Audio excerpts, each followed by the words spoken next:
Good morning, brothers and sisters. So, ngayon, iba na naman pag-uusapan natin, no?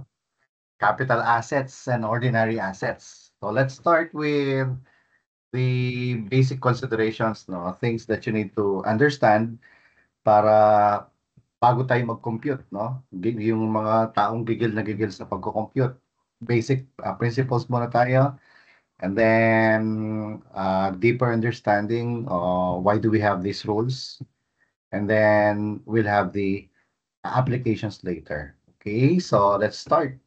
So dito muna tayo, rule in classification of asset. So why is it important that we know the classification of asset? Ano muna, tignan muna natin yung accounting.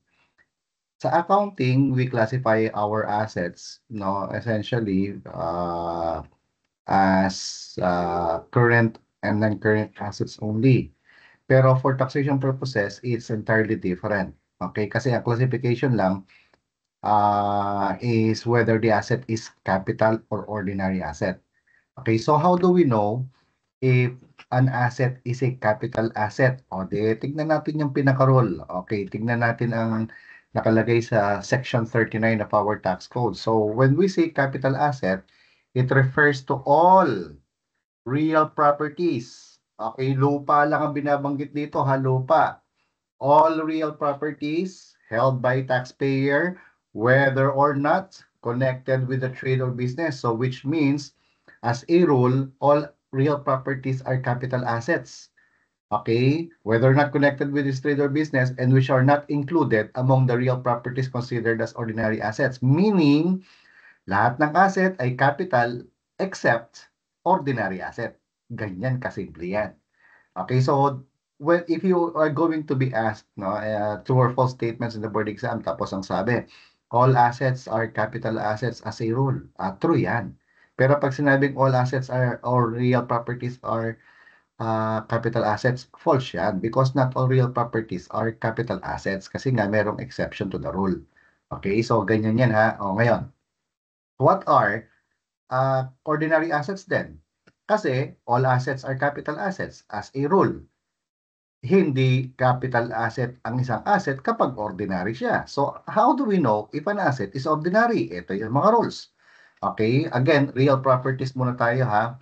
So, yung mga real properties na to are ordinary assets. If they are stock in trade of a company. So, ibig sabihin, part of the inventory yan.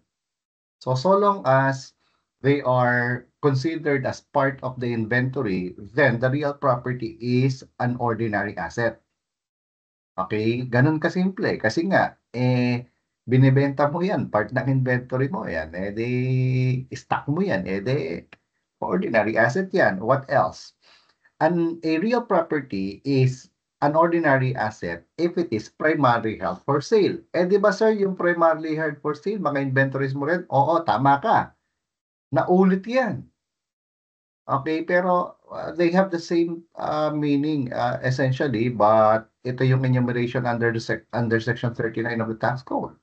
So, pag part of the inventory, ordinary held for sale, yan ay ordinary asset.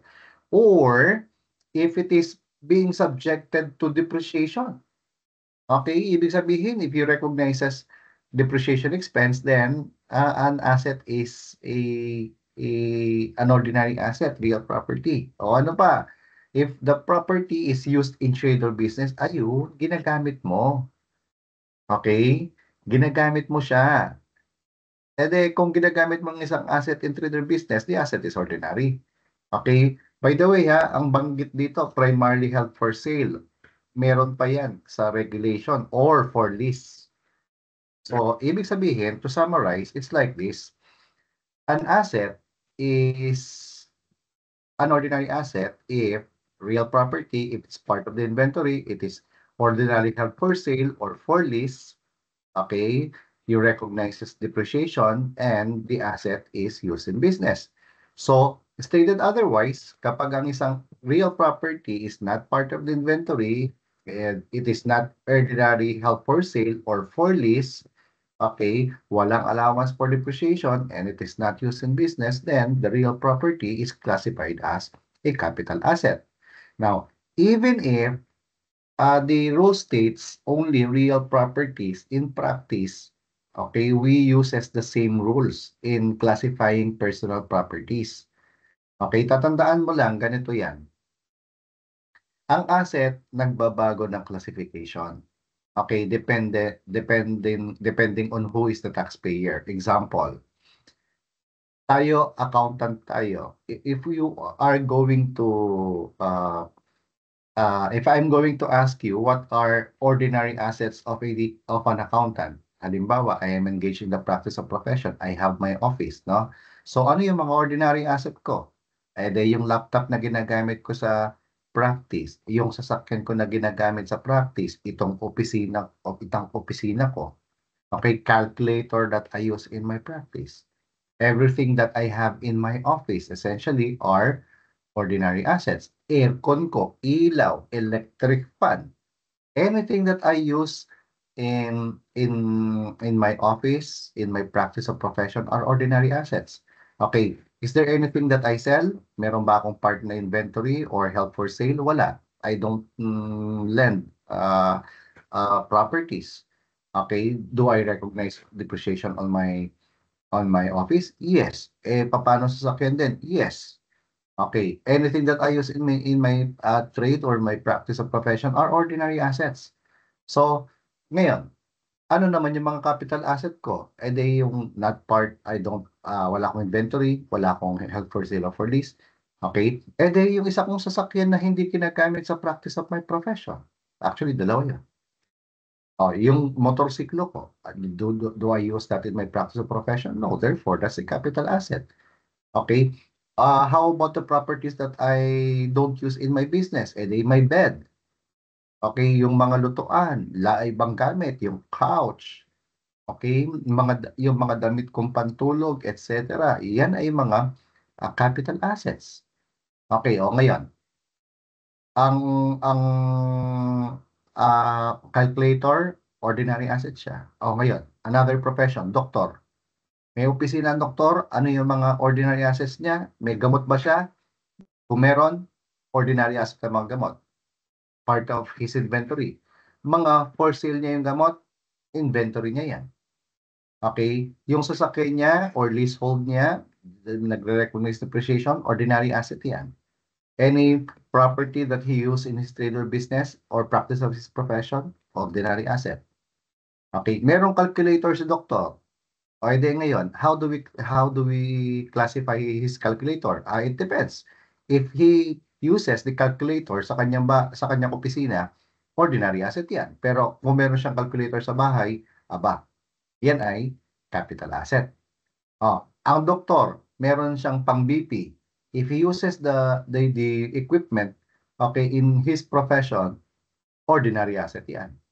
Tayong mga accountant, meron din tayong pang-BP. Okay, kasi mga high blood. Ngayon, how do we classify the pang-BP? Okay, is it part of our inventory? No. Do we sell pang-BP? No. Do we recognize depreciation for that? I doubt. Do we use that in our business? Wala. Meron ka ba nakikitang accountant na nag-BBP? Okay? Although siguro baka meron. Since hindi pasok sa 1, 2, 3, 4 na yan, nasa capital asset siya. That is how we classify assets. You just have to look at it from the perspective of a taxpayer. Okay, imagine mo ikaw yung si taxpayer para makita mo na kung masasabot ba yung abat, part of the inventory used in trade or business, held for sale, no allowance for depreciation. If yes, ordinary. If not, capital asset. Ganun lang kasimple yan. Bakit natin pinag-uusapan yan? Simple lang. Kasi kapag capital asset yan, ordinary asset yan, whether personal or real property kapag dinispose mo yan, selling price, costs. Okay? So halimbawa, nag-dispose tayo ng capital asset, 1,000. Binili natin ng 500. Capital gain yan. Okay? Capital gain ang tawag natin dito. Paano kung ganun din? Meron tayong ordinary asset. binenta natin ng 1,000, binili lang natin ng 500. How do we call the 500? Ordinary gain. Ang ordinary gain, tandaan mo, item of gross income. Yan yung tinatawag na gains derived from dealings in property. Pero dito sir, bakit hindi ko sinabing gross income yan? Kasi meron pa tayong ibang rule na kailangan munang i-apply before we can consider the capital gain as subject to ng capital gain yan para maging gross income. Okay? Doon muna tayo sa general rule. Ito ang capital asset. Alam mo na yan. Ngayon, meron dalawang uri ng capital asset. Okay, real property at saka na classified as capital asset at saka shares of stocks unlisted. Kapag yung dalawa na yan ay classified as capital asset, silang dalawa ay subject sa capital gains tax kung merong sale, disposition, barter. Okay, na merong gain. So therefore, okay, kung capital gains tax yan, final tax yon. Kung final tax yon, the recipient of the income is not required to report the income. Anong punto natin dito? Ito yung exception sa capital asset. So, any other capital asset, basta hindi real property, classified as capital asset, basta hindi unlisted shares of stocks. Okay? Basta meron kang capital gain, ito yan, basta meron kang capital gain, i-consider na muna natin yung capital loss, i-consider natin ang holding period kung individual yan, kung merong neto, net capital gain, yun ang magiging item of gross income. Bakit siya item of gross income? Kasi part yan ng gains derived from dealings in property. Okay? So dito capital gain, consider muna natin yung capital loss. Kung walang capital loss, edi merong net capital gain. Okay? Tandaan mo, pag individual, may holding period pa yung capital gain at saka capital loss. So halimbawa, na-consider na natin yan. So meron ng net capital gain na 500. E di yung net capital gain na yan, item of gross income siya, classified under gains derived from dealings in property. Okay? Itong dalawa, hindi siya kasama sa item of gross income. Bakit? Subject yan sa capital gains tax, which is a final tax. Di ba sinabi natin, if an income has been subjected to final tax, the recipient of the income is no longer required to report the income because the tax paid is constituted as full and final settlement of tax liability. Paulit-ulit tayo. Kita mo yung structure ng ating discussion. Okay, yung design ng ating mga usapan. Structured siya. Ngayon, dito naman tayo. Mga kapatid, since lupa ang pinag-uusapan natin, as to classification muna ng real properties, whether capital or ordinary. Okay, it pays to know the taxpayers first. Okay, merong mga taxpayers na engaged in realty business. At merong mga taxpayers na not engaged in real estate business.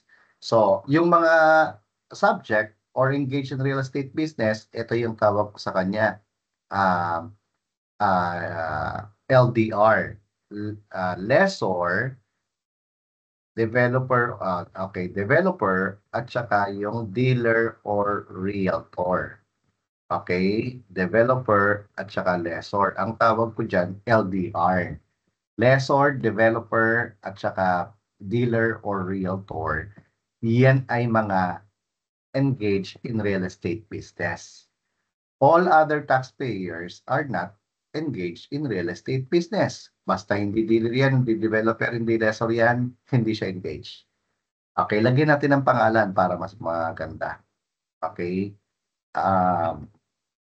Hindi ako nagpo-promote Camellia Homes, SM Development Corporation, SMDC, mga condominium niya, Double Dragon, okay, Ayala Land, okay, Mega World. So, yan ang mga engaged in real estate business. SM, lessor si SM. So, engaged yan sa real estate business. Example of a taxpayer which is not engaged in real estate business. Trading company, manufacturing company, service enterprises. You see? Okay, ganyan lang kasimple ang classification. Ngayon, ba't natin pinag-uusapan to? Kasi nga, mga kapatid, okay, the classification of property changes in the hands of a taxpayer. Okay, ngayon, Dito naman nakikita mo, habitually engaged in trade or business. Ibig sabihin, considered as LDR to or engaged in real estate business. Kailan? If a taxpayer is registered with HSAC, Human Settlements Adjudication Commission, okay, yan ang bagong pangalan ngayon ha. Pag nakikita mo yung HLURB, Housing Land Urban Regulatory Board, Housing Urban Development, CHUCHU, HUDCC, wala na yan ngayon. Okay, kasi absorb yan ng Department of Housing natin. Kaya ginawa siyang isang department, cabinet position yan sa under the office of the president. So HSAC na yan ngayon, Human Settlements Adjudication Commission. Okay, basta register dyan sa HSAC na dating HLURB or HUDCC as a real estate developer or dealer, matik yan, habitually engaged yan. Ibig sabihin, ay engaged in real estate business. Okay, yung isang taxpayer naman, hindi siya engaged, hindi siya real estate business, pero kapag during the preceding year, nakabenta siya, nagkaroon siya ng transactions, no? Regardless of the selling price, naka-anim siya last year, magiging habitually engaged siya in trade or business, meaning engaged in real estate business. Therefore, kahit wala siyang registration sa HSAC na dating HLURB, HUDCC, magiging engaged in real estate business siya. Bakit natin pinag-uusapan yan? Kasi nga, meron tayong rules that we need to follow. Ngayon, tignan mo. If a taxpayer is engaged in real estate business, tignan mo yung rules. Lahat ng real properties niya are considered as ordinary assets. Walang capital asset yan na lupa. Okay? Tignan mo. All real properties acquired by real estate dealer, ordinary. Lahat ng kanyang real properties acquired by the developer, whether developed or undeveloped as of the time of acquisition, ordinary. Okay, lahat ng real properties ng lessor, whether land or building and or improvements which are for lease or for rent or being offered for lease or rent, kahit walang umuupa dyan, pag yan ay for lease or offered for rent, ay ordinary asset yan. Okay? Or, hindi nga pinapaupa, pero ang ginagamit naman niya yung kanyang property used in trade or business, di lahat ng real properties yan, ordinary assets. Okay, tingnan mo to, all real properties acquired in the course of trade or business by a taxpayer habitually engaged. Wala siyang registration with HLURB, HSAC or na dating HLURB or HUDCC, pero nagkakaroon siya ng 6 na transaction in the preceding year, magiging siya, deemed engaged in real estate business. Di lahat ng real property niya magiging ordinary assets na. Yan, alam niyo ba? Kaya nga meron mga taong nagnenegosyo mga architects at saka engineers. Nagtatayo sila ng bibili ng lupa tapos magtatayo sila ng mga anong tawag dito? Yung mga tabi-tabing mga bahay, tapos per unit ibebenta nila yan. Okay? Ang binebenta ng mga kakilala ko hanggang 5 lang. Actually, kaya 5 lang kasi sinabihan ko sila magiging engaged ka. Kung hindi ka engaged, capital asset mo yung mga yan. Kung capital asset mo yung mga yan, pwedeng maging yan, subject sa capital gains tax. Okay? So, parang ganun yan, no? So, ang ginagawa lang nila, tatayuan lang, bibili ng lupa, tatayuan ng mga bahay, tapos ibibenta. But they're not really, So, iba yung practice of profession nila. Okay, kaya hindi pasok as ordinary asset kung sakasakali. So, yan ang mga rules natin. Ngayon, tignan mo to. Dagdagan pa natin. Mga kapatid, papaano kung a taxpayer initially registered as engaged in real estate business? Okay, pagkatapos, nag-trading siya. Anong classification ng asset? Ordinary asset. Forever siya. Okay. Papaano kung nag-register siya as real estate business pero hindi siya nagtuloy, hindi siya nag-operate? Ordinary asset pa rin. Okay, meron lumapit sa akin dati, no?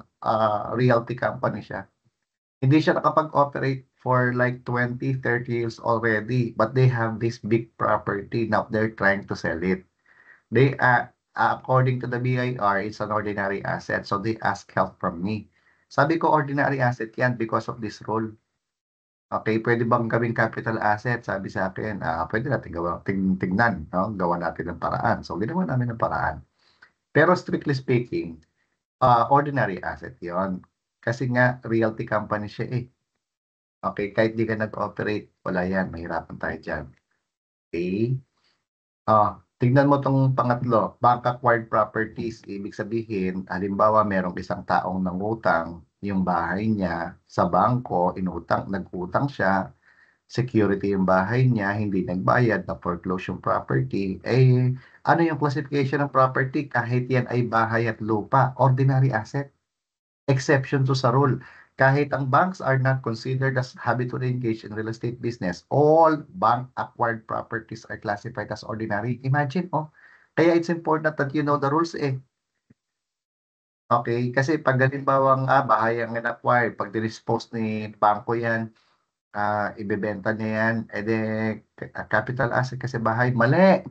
Basta bank yan, when they acquire properties, no, through foreclosure sales, then it's classified as ordinary asset kasi nga, except to the rule yun. O ngayon, tignan mo to. In the case of taxpayer, hindi siya engaged in real estate business. Okay? Pero ginagamit niya ang kanyang asset na yan sa negosyo.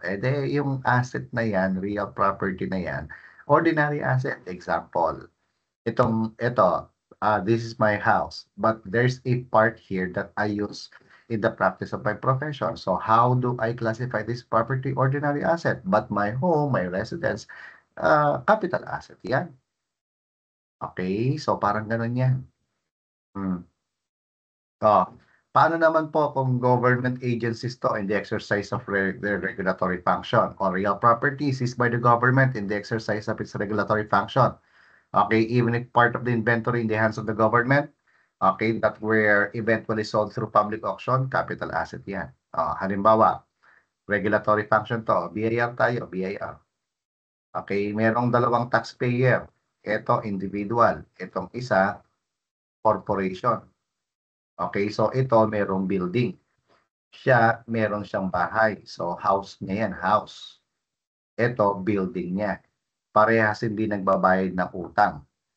Okay, na-assess na sila, naging final executory. So, summary remedies of the BIR is to get the property. So, kinuha yung dalawang property na to. How do we classify this? Capital asset. Bahay yan eh. Yung building, commercial yan. Capital asset pa rin. Sir, bakit ganon? Ordinary asset yan sa hand ng taxpayer sabi ng rule eh. At saka, bakit why is it sound that it should be classified as a capital asset? Very easy. The BIR or the government for that matter, they are not engaged in real estate business. They don't buy, they don't sell. Kaya lang nila kinuha yan kasi walang pambayad si taxpayer or ayaw magbayad. Yan yun. Kaya capital asset pa din yan. Okay, they're not engaged. Okay. Ngayon, tignan mo to. A property for future use in the business, even though this purpose is later thwarted by circumstances beyond the taxpayer's control, does not lose its character as an ordinary asset. Naalala mo yung kanina, binanggit natin, ito yung developer, bumili ng lupa, whether developer and develop, okay, kahit ang develop yan, kahit hindi natuloy yung development yan, ordinary asset yan. Nor does a mere discontinuance of the active use of the property change its character previously established as a business property. Halimbawa, okay, bumili ng lupa si Camellia Homes, si Madam Cynthia, okay, para sa negosyo niya. Ngayon, 10 years na, 20 years na, hindi pa rin yan dinedevelop, ordinary asset pa rin. Okay?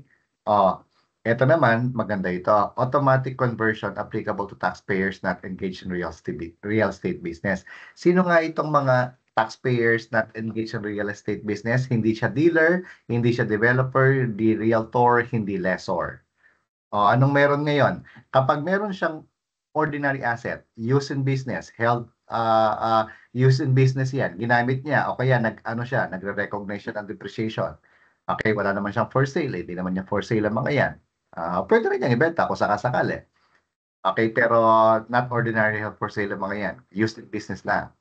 Okay, so halimbawa, meron siyang property, no? Na dating or na isang ordinary asset kasi used in business, held for sale, part of the inventory, not part of the inventory, or meron siyang allowance for depreciation. Anong meron? Ang sabi sa rule, properties classified as ordinary assets kasi ginagamit sa negosyo, pwedeng ma-convert yan into capital assets basta patunayan mo na yan ay hindi ginagamit sa loob ng 2 taon na. Before the consummation of the taxable transaction, meaning before you are selling them, dapat kailangan, okay, yan ay hindi nagamit. So halimbawa, dati ordinary asset yan during this period. Okay? Sa in-between, 2-year period, idle yan, pwedeng maging capital asset yan. Basta prior to the sale, kung for disposition. Okay, kailangan 2 years nandyan yan, hindi yan ginagamit. Idle yan, idle. Dapat hindi ginagamit, ha? Pag ginamit sa negosyo, ordinary asset yan. So, paano hindi ginagamit sa negosyo pero nag, ah, nagre-recognize ng depreciation? Ordinary asset. Ganon kasimple lang yan. Ngayon, summarize natin, ha? Kapag LDR, lessor, developer, realtor, okay, no conversion is allowed. Ibig sabihin, yung kanyang ordinary, pwede bang maging capital asset after 2 years? Ang sagot, no. Pero kung hindi siya LDR, not lessor, developer, or realtor, okay, conversion, okay, from capital asset to ordinary asset, allowed yan. Anong period ang gagamitin natin? 2 years prior to the consummation of the disposition. Okay? So, ayan. Ito naman, kukwento ko lang ng konti ito. Real property is classified as capital ordinary asset in the hands of the seller or transferor may change their character in the hands of the buyer. Sabi natin, nagbabago ang classification ng property. Depende kay taxpayer. The classification of such property in the hands of the buyer shall be determined in accordance with the following rules. Okay, so simplihan lang natin to para alam mo bakit ganyan, anong ibig sabihin ng nasa materials mo. Okay, tignan mo tong first column. Mode of transfer by person engaged in real estate business. So, lagyan natin ng pangalan. Halimbawa, Villar ang pangalan niya. Okay, para maintindihan mo siya. Si Villar ay engaged in real estate business. Okay? Tapos, meron siyang pinagbigyan ng property na hindi naman engaged in real estate business. Okay? At saka, wala naman siyang and does not use the property in business. Pwede siyang may negosyo pero hindi realty. At yung property na nakuha niya ay hindi niya ginagamit sa negosyo. Okay? Dito naman, ang pinagbigyan ay engaged in realty. Or, hindi nga siya engaged in real estate business pero ginamit niya. Di ba? Parang ganito yan. Simplihan natin. Halimbawa, merong isang real estate person na engaged in trader business. At tago na lang natin sa pangalang Villar. Anong nangyari kay Villar? Siya ay namatay. Nung namatay siya, pinamana niya doon sa isang anak niya, transferee, na hindi naman engaged in real estate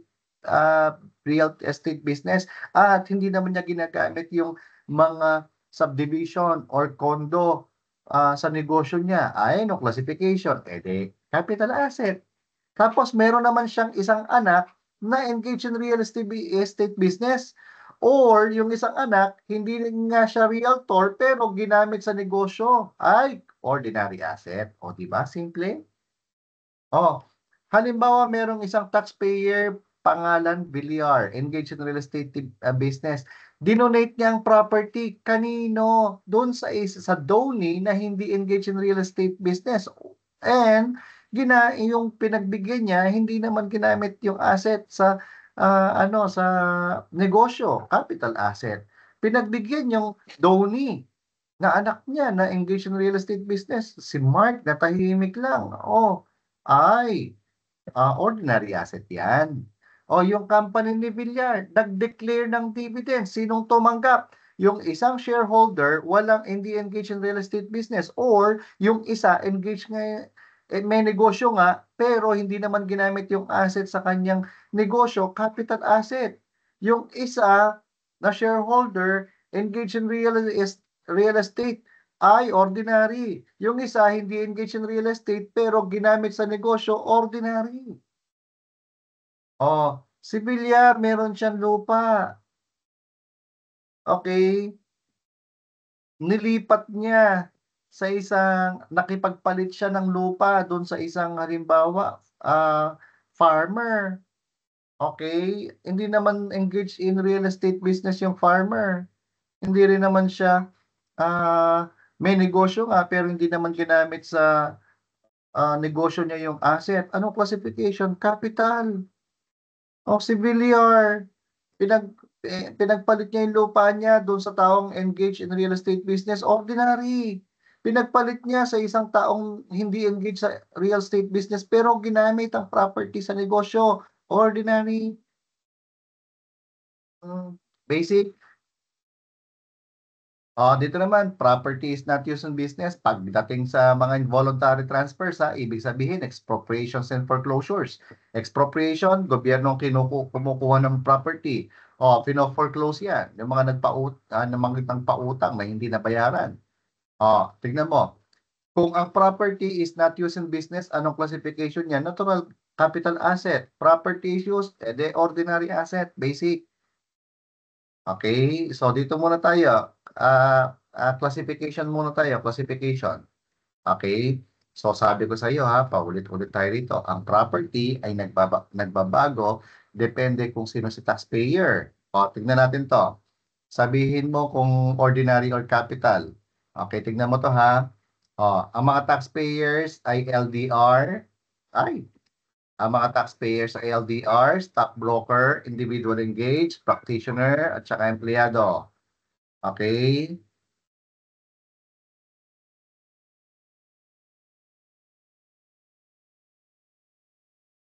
Dito tayo. Merong isang lupa, idle. Kay realtor developer, OA, ordinary, stockbroker, ay idle yan. Capital asset yan. Dito, capital, mas lalo ng capital doon. Merong isang lupa si realty developer, nangongolekta ng parking fee. Ordinary. Si stockbroker, ordinary. Ordinary. Ito, magiging ordinary din yan. Nangongolekta ka ng lupa kahit empleyado, nangongolekta ka ng parking fee. Sir, kahit hindi rehistrado, unlawful pursuit of business nga lang. Office building, di lahat ordinary yan, ay ginag-used in business. Walang office ang tatrabaho lang doon. Home furniture, di natural capital asset. Just sa bahay pala yan, not used in business, not held for sale, not part of inventory, there's no depreciation. House and lot. Ito medyo critical to, no? Ang sabi kasi sa rule, lahat ng lupa ng realtor, ordinary, pero may exception yan. Pwedeng capital yan. Alam nga namang wala siyang principal residence. Okay, so capital lahat yan. Ginagamit ang sasakyan sa negosyo, service vehicle, ordinary, natural. Diyos ko naman, napaka-basic naman ng mga tanungan. Personal car, capital, not used in business, not held for sale, not part of the inventory yan. Personal computer, ganon pa din. My God. Okay, office equipment, office nga, ordinary. Wala. Shares of stocks, hindi naman dealer si real estate dealer, developer or lessor, capital asset niya. Si stock dealer, stock broker, ay ordinary asset niya yan kasi nga yan ang negosyo niya, inventory niya yan. Eto, capital lang din, capital. Pag bumili siya ng mga shares of stocks, capital din do'n. Basic, ganyan lang naman ang rules on classification of properties. Okay, so dito muna tayo.